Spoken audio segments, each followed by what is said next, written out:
ఇంత అన్యాయం, అధర్మంతో కూడిన సమాజంలో బ్రతుకుతున్న మనం ప్రతి ఒక్కరూ ఎడ్యుకేట్ అవ్వడం చాలా అంటే చాలా ముఖ్యం. ద జర్నీ ఆఫ్ ఇండియన్ కాన్స్టిట్యూషన్లో భాగంగా this is episode 1. Hi everybody, welcome to everyday podcast. నేను మీ సింగనమల చందు. ఇక్కడ రియాలిటీ ఓట్స్కు లేదు ఎండు.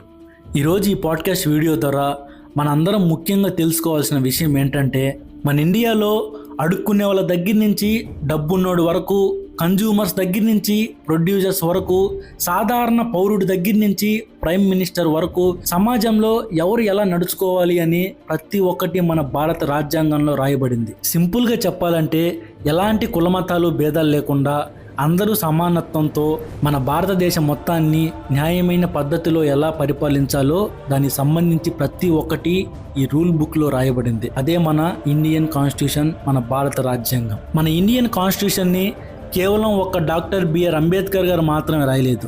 దీన్ని మన కాన్స్టిట్యూషన్ అసెంబ్లీ రూపొందించింది.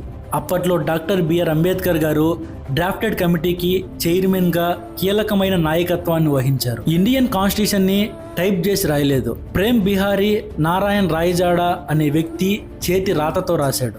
ఈ భారత రాజ్యాంగంలోని అనేక నిబంధనలను ఒక క్రమబద్ధమైన రూపంలో రూపొందించడంలో డాక్టర్ బిఆర్ అంబేద్కర్ గారి పాత్ర అత్యంత కీలకమైంది. అందుకే మనం ఆయన్ని రాజ్యాంగ నిర్మాతగా ఇప్పటికీ మనం గౌరవిస్తాం. ఈ అసెంబ్లీకి ఈ భారత రాజ్యాంగాన్ని రూపొందించడానికి అక్షరాల 2 సంవత్సరాల 11 నెలల 18 రోజుల సమయం పట్టింది. ఎందుకంటే కేవలం వాళ్ళు అప్పటి భారతదేశం కోసమే రాజ్యాంగాన్ని రూపొందించలేదు. ముందు ఆలోచనతో రాబోయే తరాల భారతదేశం కోసం కూడా అప్పట్లోనే రూపొందించారు. 26 నవంబర్ 1949లో ఈ భారత రాజ్యాంగాన్ని స్వీకరించారు. 26 జనవరి 1950లో ఈ భారత రాజ్యాంగాన్ని అమల్లోకి తెచ్చారు.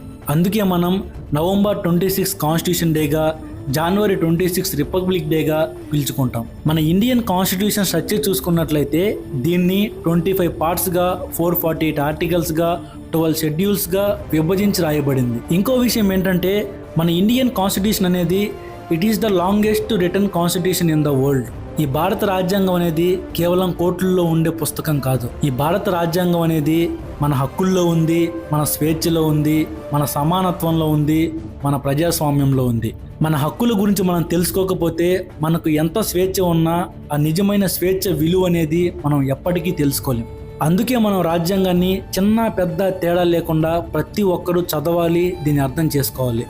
ఎందుకంటే మన నిజ జీవితంలో ఎన్నో అవమానాలు, అధర్మాలు, అన్యాయాల నుంచి ఇదే మనల్ని కాపాడుతుంది. అందుకే ఇక నుంచి మనం ద జర్నీ ఆఫ్ ఇండియన్ కాన్స్టిట్యూషన్లో భాగంగా ఆర్టికల్ బై ఆర్టికల్ ప్రతిరోజు పాడ్కాస్ట్ రూపంలో తెలుసుకుందాం. సమాజ పరివర్తనకై నా ఈ పాడ్కాస్ట్ అనే చిన్న ప్రయత్నం.